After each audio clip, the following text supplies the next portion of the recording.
Well, good afternoon. Hello, I am Donna with Aging Advantage here today with another ARPA talk.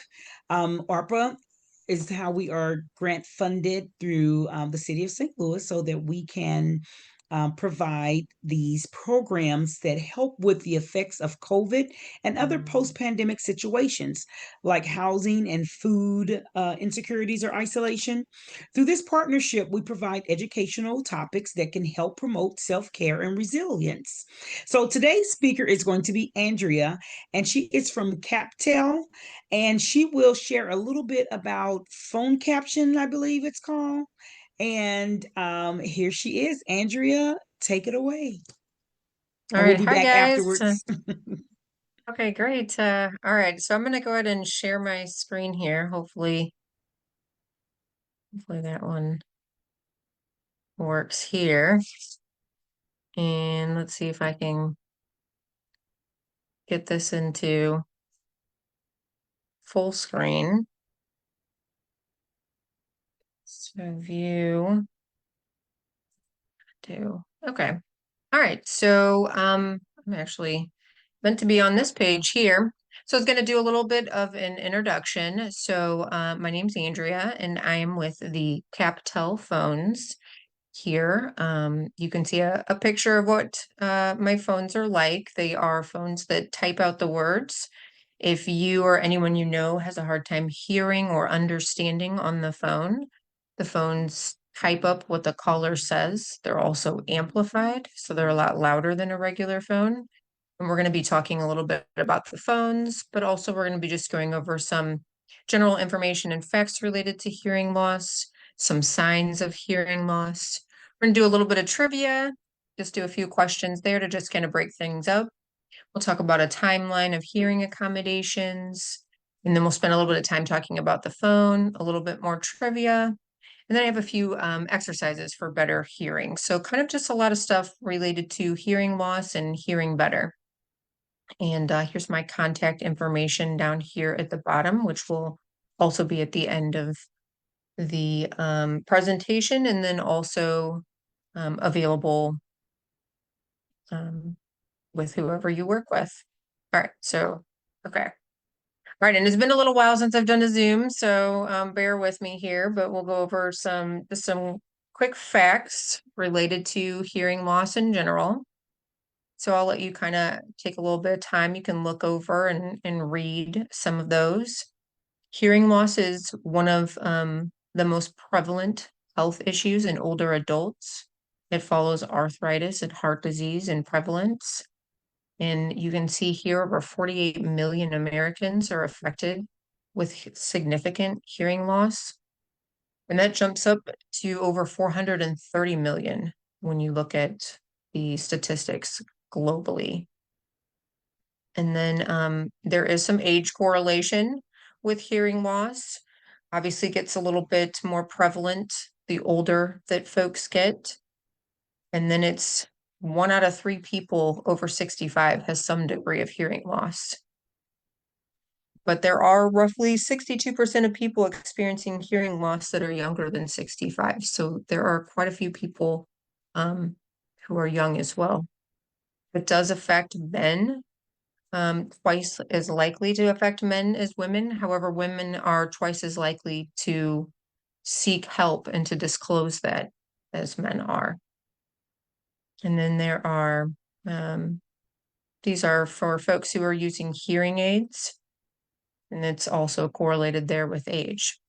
So go on to the next slide here is just some signs that you might have hearing loss. So if you are kind of wondering, am I on the fence? Am I not really sure if I'm having a hard time hearing? These could be some signs of early hearing loss.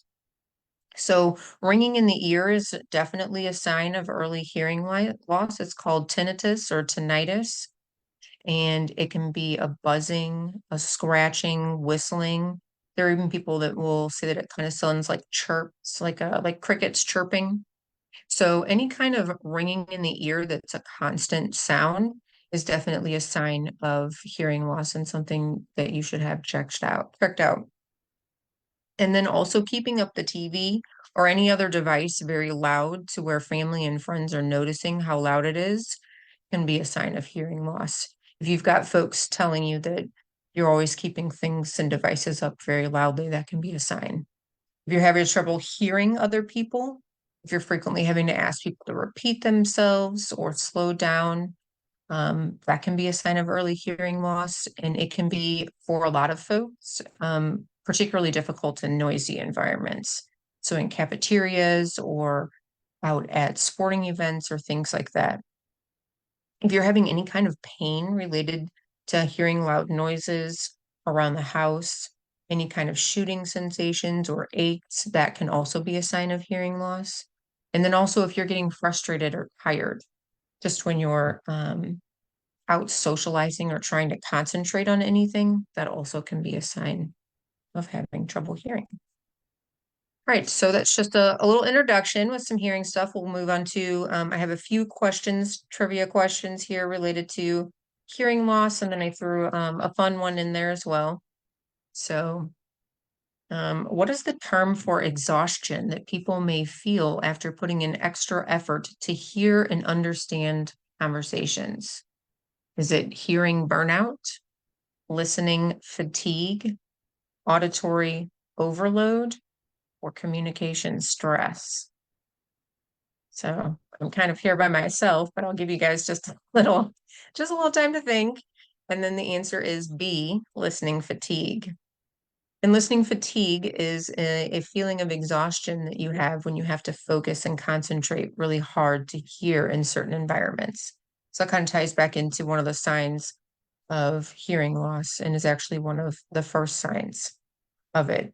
And it can also cause, listening fatigue can also cause real symptoms like headaches and muscle tension. And yeah, so it's definitely something to pay attention to. And then go on here. Which of the following is not a common sign of listening fatigue? So what is not a sign? So one or A is feeling energized, B is trouble concentrating, C is irritability, and D is tiredness after social interaction. So which one of those is not a sign of listening fatigue? And the answer is definitely feeling energized. So all the rest of these, trouble concentrating, irritability, tiredness, are all signs of listening fatigue. And it can sometimes even be misdiagnosed as ADHD or even depression in some people because these are overlapping symptoms. Yeah. We've got one more hearing loss related trivia question. And that is, what is considered the safe noise level to avoid hearing damage? Is it 50 decibels, 70 decibels, 85 decibels, or 100 decibels? And the answer is 85 decibels. And so even stuff like common city traffic can hit up to 85 decibels. And the point of this is after a prolonged exposure. So you're not going to damage your hearing with short bursts of this, but if you are constantly exposed to these loud decibel noises, they're definitely going to affect your hearing. Oh, and then I have a couple more. All right, which lifestyle habit is harmful to the tiny hairs in the inner ear that help transmit sound vibrations? Is it not drinking enough water, smoking cigarettes, eating vegetables, or being sedentary? So which habit is harmful? And the answer is B, smoking cigarettes. And smokers are actually up to 70% more likely to suffer hearing loss than non-smokers. So definitely, we already know that's bad for us all around, but it's included there with hearing loss as well. And then, okay, so on to we have a fun trivia. We have some hearing loss related trivia. Now we've got a fun one. And this is, which historical figure was the month of July named for? Marcus Aurelius, Alexander the Great, Augustus Caesar or Julius Caesar? What was the name of the month of July named for? And it is Julius Caesar. So July was actually originally named Quintilis, and it was renamed to Julius, which is now shortened to July in 44 BC to honor Julius Caesar, who was born in that month and helped reform the Roman calendar. All right, so that is a little bit of our trivia. We have a little bit more too, but we're gonna talk some more about, we're gonna move on to some timelines of hearing accommodations. And so this is pretty basic, guys, but I just have a few pictures here. And the very earliest record of any kind of hearing loss or anything like that was actually noted in 1550 BC. It was in the Ebers Papyrus, and it included a text that described a remedy for ears that hear badly. So that is the earliest recording of anything hearing loss related. So it is definitely not something new. This is something that's been going on for people for a very long time. Moving very far ahead into the future, we have one of the first hearing devices that can be dated back to the 13th century, and that is animal horns from cows and rams that were hollowed out and used as listening devices. And so moving on into the 1700s and up into the a couple hundred years after that as well, were ear trumpets, which you can kind of see in this picture here in the 1800s. And they were made from animal horns and then also sheet iron, which would fortify and make them stronger. And then making another bit of a jump here into the 1930s, military advancements in World War II helped hearing aids get a lot smaller. So they used to be a lot bigger and bulkier prior to this. But World War II helped advance that technology and get them quite a bit smaller. And by the 1980s, hearing aids were fully digital. And present day, I don't know how well you guys can see this picture. It's pretty small, but there are a wide variety of hearing aids, all sorts of different kinds of hearing accommodations for people who are struggling to hear. So they're over the ear, inside the ear. A lot of people that I work with and run into, they don't really want anything that shows. So you can even get ones that are not visible at all. Hair often covers up a lot of that. And quite frankly, hearing loss is so prevalent that even if you do have anything showing, you're bound to meet somebody who also has something as well. So another option that you have for hearing loss, a hearing loss accommodation besides a hearing aid device, if you are struggling to hear, would be a no-cost caption phone, which is the company that I work for. And so I'm going to talk to you guys a little bit about our caption phone. So first of all, what is it? So I have two pictures here. We actually have three different models. There's two pictures of them here. Our phone is a phone that types out what the person says. So when you get a call to your phone, everything that the caller says is typed out on the screen. It's kind of like closed captions on the TV, except it's on the phone. And the phone is also amplified, so it's a lot louder than a regular phone. It's actually about a 40 decibel gain over a regular phone, so it's quite loud.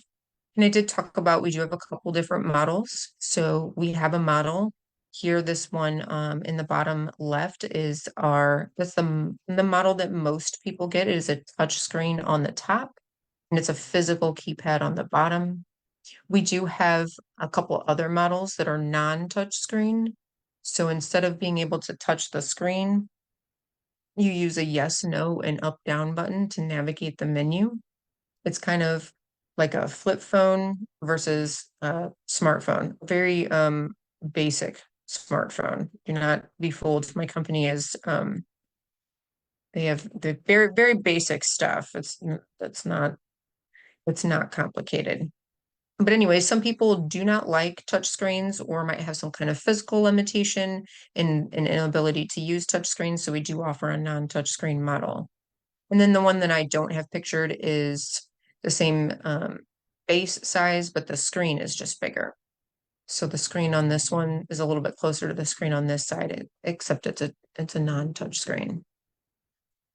The phone is for anybody that has trouble hearing or understanding on the phone. There is no specific threshold of hearing loss. You don't need to have a test or go to see a doctor. It is a self-certification. So if you or anyone that you know is struggling to hear or understand on the phone, you qualify for this phone. And there is absolutely no charge. It is paid for through state and federal funding, and it is covered under Americans with Disabilities Act. So in 1990 is when Americans with Disabilities Act was signed into law. And one of the things that it said was that everyone should have equal access to communication, including people who have hearing loss. So that prompted state and federal funding, which is what the phones are paid for through. So there is no charge. I've been doing this job for about 8 years, and I have never charged anybody for a phone. They are completely free, paid for through taxes. You've actually technically already paid for them. So if you're having any trouble hearing on the phone, you can get one at no charge. And then they do not require a house phone. So this is a house phone. It does stay in your house. These are very big. I mean, if you had, for some reason, if you went to Florida for the winter or something like that, you could take the phone with you, but every day you're going to leave that in your house on an everyday basis. So it is a house phone, and you do not need a landline. So if you had a landline, we could use that number, but if you do not have a landline, we can provide a number with the phone, and there is also no charge for that as well. And if you are interested in one, you can call, text, or email me. That's my contact information there. And as far as which phone you get, I always have all the phones with me. I go over that with everybody at the install so that you can pick which one is the best fit. And when you get a phone, the install takes probably about 40 minutes. I come and I put the phone in. I go over how to use it. We do settings, features, things like that. I always make sure that folks know how to use their phone. And the phone does do everything that a regular phone does. So call history, answering machine, contacts, things like that. Everything a regular house phone does, it will also do. And it does not interfere with your house phones if you have them. You can add to your system. A lot of people have that question, is do they have to get rid of their existing house phones if they have them and you do not? You can add to it or you can replace. It's up to you. And all right, so I will go on. We have a few more trivia questions here, kind of related to hearing. And then we have some of those exercises related to better hearing. All right, so approximately what percentage of Americans experience some degree of hearing loss? Is it 5, 10, 20, or 30% of Americans experiencing some degree of hearing loss? So the answer is 20% C, and that is 1 in 5 Americans. And it jumps up to almost 1 in 2 by the age of 75. So quite a number of people out there experiencing hearing loss. So true or false, every 10 decibel increase in hearing loss is associated with a higher risk of dementia. And so that is true.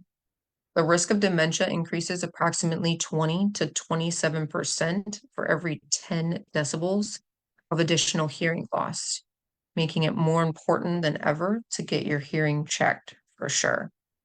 And there are several things you can do to reduce the risk of dementia besides getting your hearing checked and taking care of it. And that includes staying socially connected, starting a new hobby, and as always, staying physically active. Definitely some things to keep in mind for reducing that risk of dementia. And then where should you sit or stand during a conversation to help with hearing and understanding? In a corner, next to a loud TV, facing behind the speaker or facing the speaker? And of course, the answer is facing the speaker. So when you are facing somebody, that helps you pick up on visual cues and improve clarity, even if you only have a little bit of hearing loss. So if you are just at the beginning end of experiencing some hearing loss, just facing the speaker can help a lot with that strategy for conversations. And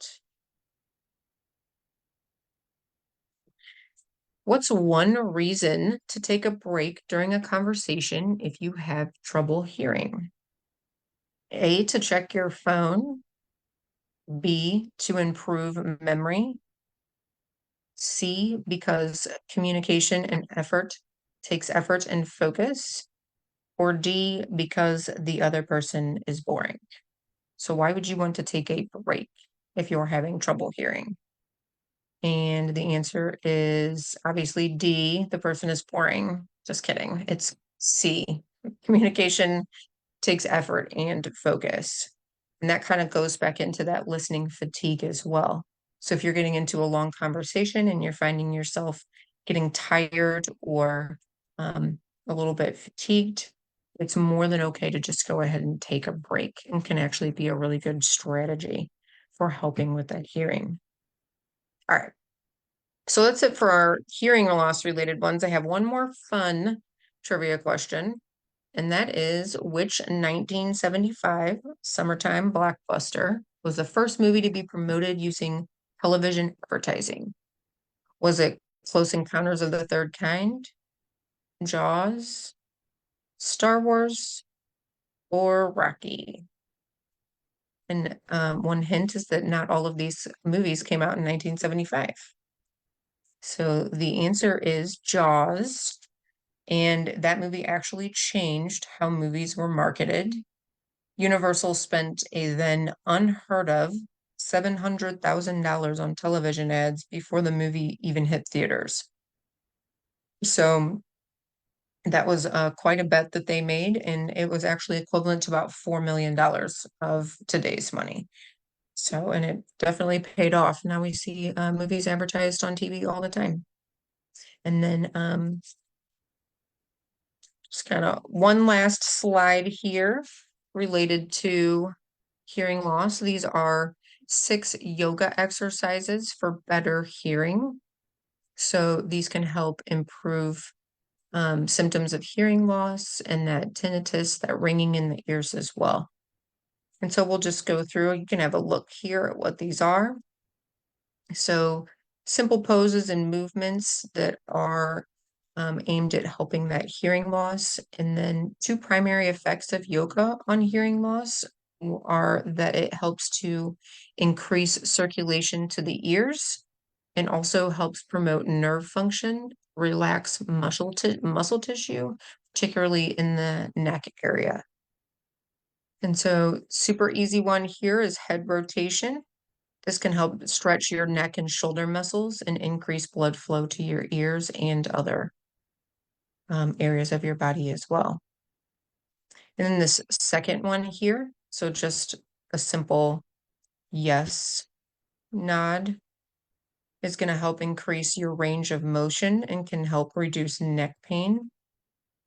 And then this one, I've gotten a few clapbacks on this one, that this might be a little bit difficult. Definitely consult with your doctor before starting any kind of medical intervention. And certainly don't bother with anything if it seems too difficult for you. But sitting for this with this pose, legs up the wall for around 15 minutes can actually help increase your circulation and also reduce swelling and drain tension in your legs and feet. And it also helps for calming down the nervous system as well. Another one that's a little bit more advanced here is the downward dog. This can specifically, this one can help with that tinnitus, but it's also beneficial for digestion, headaches, and fatigue, and also back pain.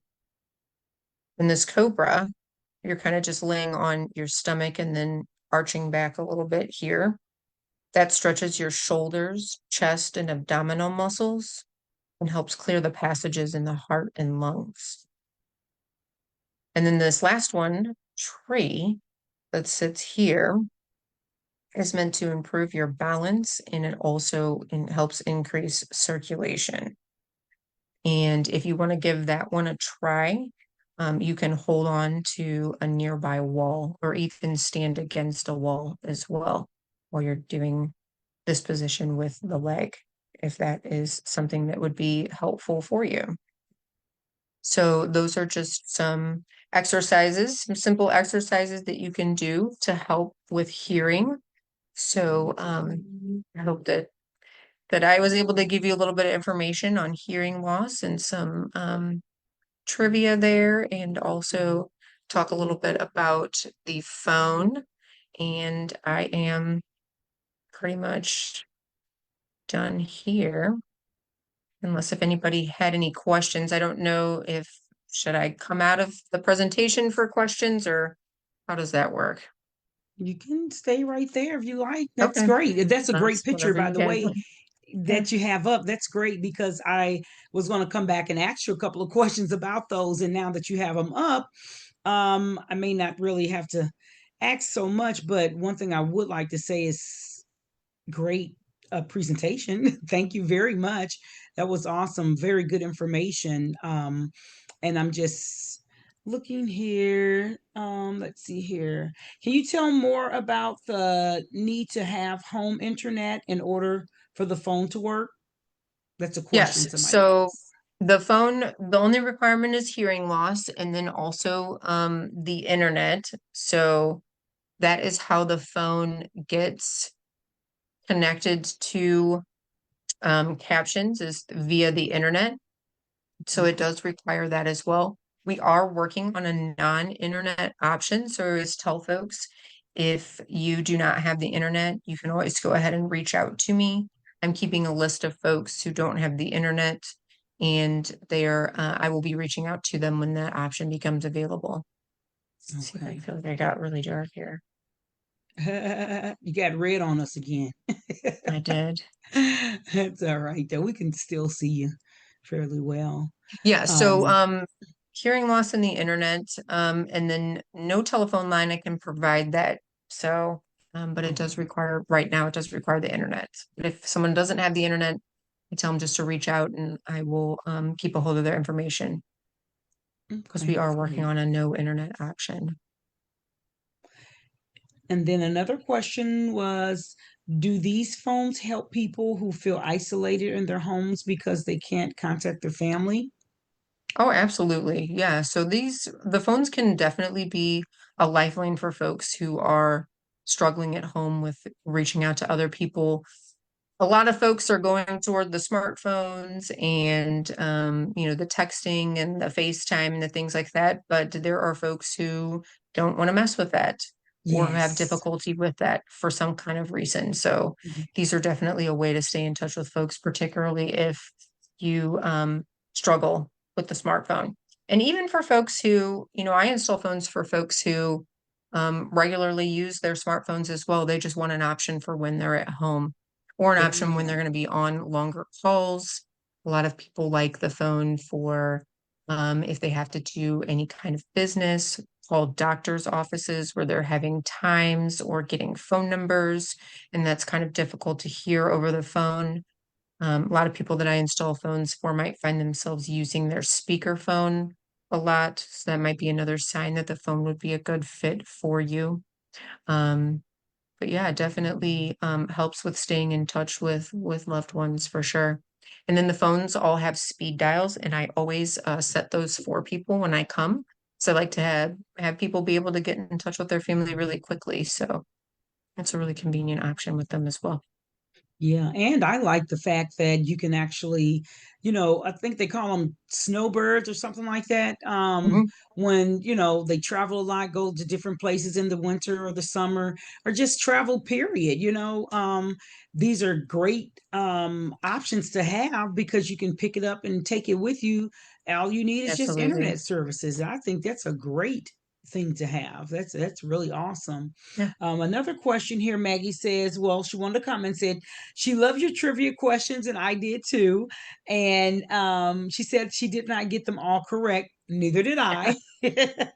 It's funny And because also, I do this trivia with people in person. I do a longer version of it. I have another version longer. And it's funny how many, when you have a oh. trivia prize on the line, it's funny how many people get the questions all correct. So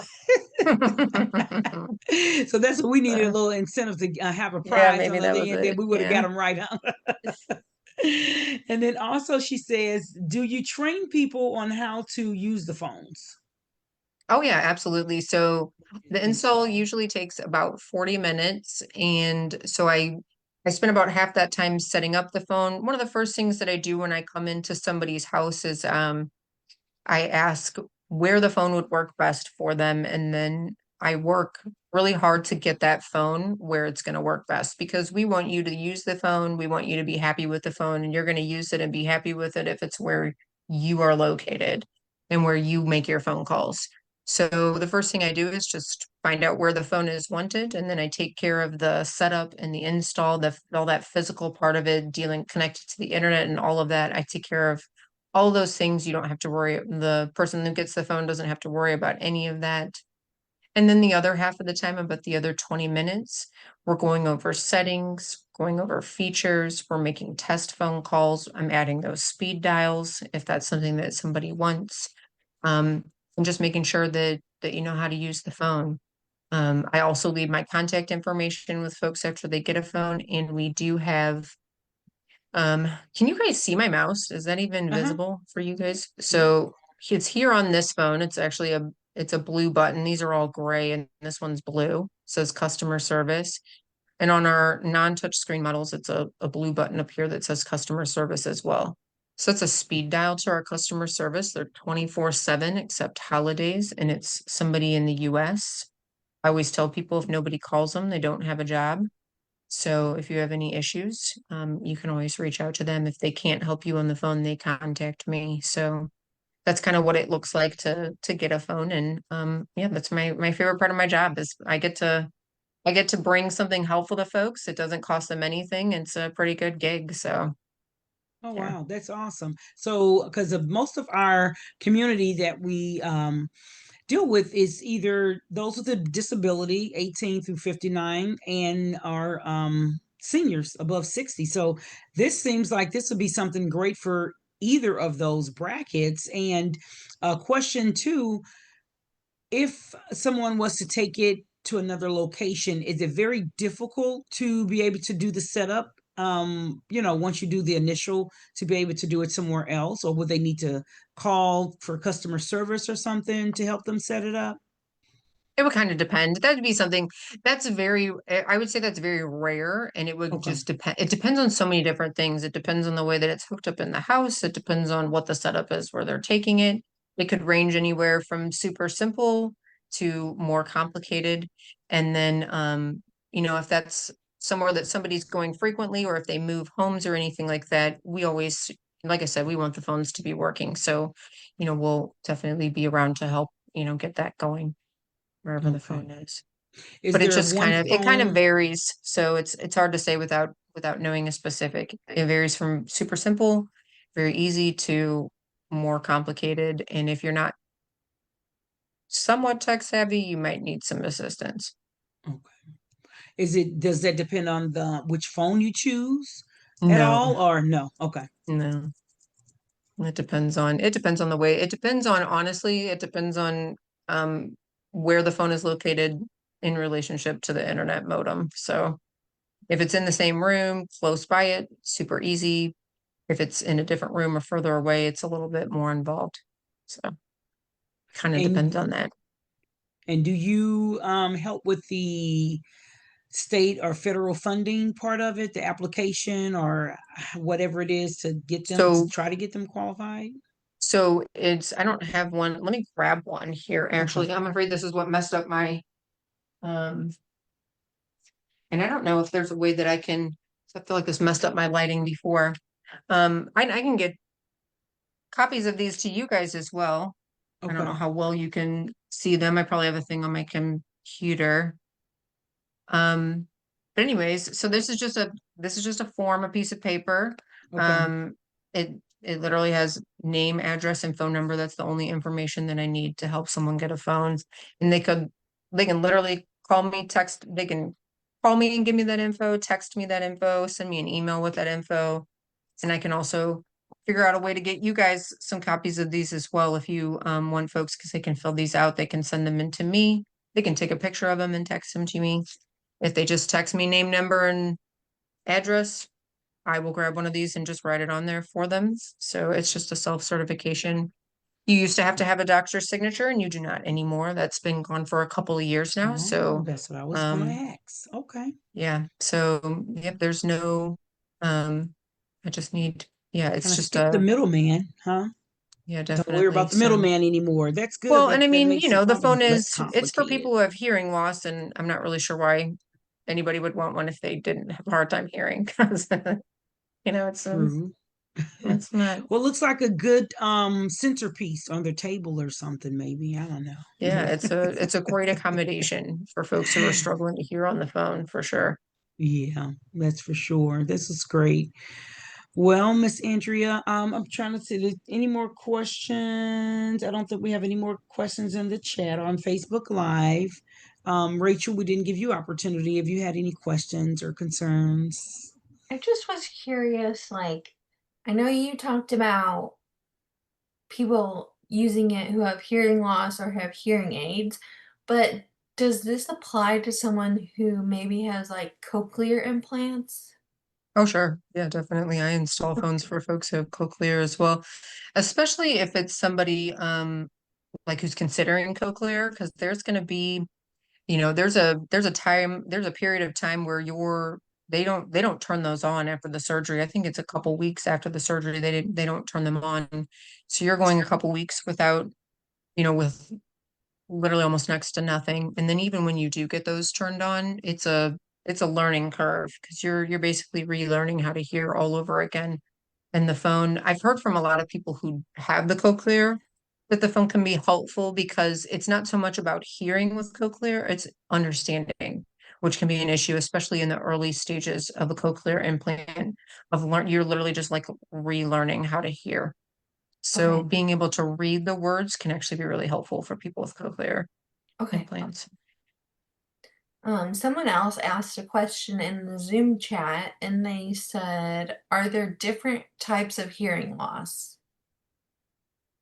So different types of hearing loss. I mean, there's a range of like different types of severity of hearing loss, I think, but that would be more of a question for an audiologist, not me. So Okay. I will take any garden variety hearing loss. So Okay. do you mean maybe in terms of like qualifying for the phone? So the only Yeah. qualification for the phone is just going to be any level of hearing this. So it's a self-certification, any level of hearing loss that makes it difficult to hear or understand on the phone and would make captioning on the phone necessary. Okay. So yeah, so I work with a lot with audiologists and hearing specialists. And when I work with somebody new, I tell them it's really just a conversation with your patient. Like, are you having a hard time hearing on the phone? So, just as a person with hearing loss, if you're having a hard time hearing on the phone or understanding what people are saying, you would be a candidate for the phone. Okay. That helps. And there's no age range for that then. And the youngest person I have installed a phone for was 10. Oh, So wow. Okay. it's not typical, but we do install phones. I mean, you have to be able to read, obviously, because the phones are, um, they're going to type up the text, but Right. it's hearing loss. So a lot of people think that my phones are just for seniors. They are not. They are for folks who have hearing loss, Okay. and they're no charge. So it's tax dollars at work. I always tell people, you've already paid for it, take advantage of it if Why you're not? having a hard time hearing at all. Absolutely. I agree. It's great. And we do, I was gonna say, can you put your information back up? But I see we have your phone number, Miss Andrea Hall, at the bottom of the screen. Again, if you are experiencing some type of hearing loss, you or someone in your home, your loved one, again, most people that see this may be within our network of the disabled of 18 through 59 or senior 60 and above, but you can always pass the information on to others that you may know as well. If you forget how to get in contact with her, please by all means get in contact with Aging Advantage, and we will put you in contact with Miss Andrea as well. If there are no further questions, again, we would like to say thank you, thank you, thank you very much for your time and Oh, well, thank attention. you for having me. I appreciate the opportunity. Definitely, So, it was great. It was great. And our next meeting, can't remember. I don't know why I don't keep my calendar in front of me at all times so I could announce the next one. Rachel, do you remember our next one for the week? Maybe I'm not is it positive, Friday? so we'll Yeah, I just can't tune remember. back in. Yeah. Well, we will be back soon, guys. If it's not on Wednesday at 12, thank you. We got an opportunity for somebody to help us out. Wednesday at 12, that's right. Sure. Yes, Wednesday at noon. How could I forget that? I don't know. But come back and see us, join us again for some more educational information, something that you may be able to use or help with one of our seniors here. And we love for you guys showing up and just being attentive. And thank you again for your time and attention, Miss Andrea. And we will all see you soon. Nice seeing right. you. Have a good one. Bye. Bye, guys.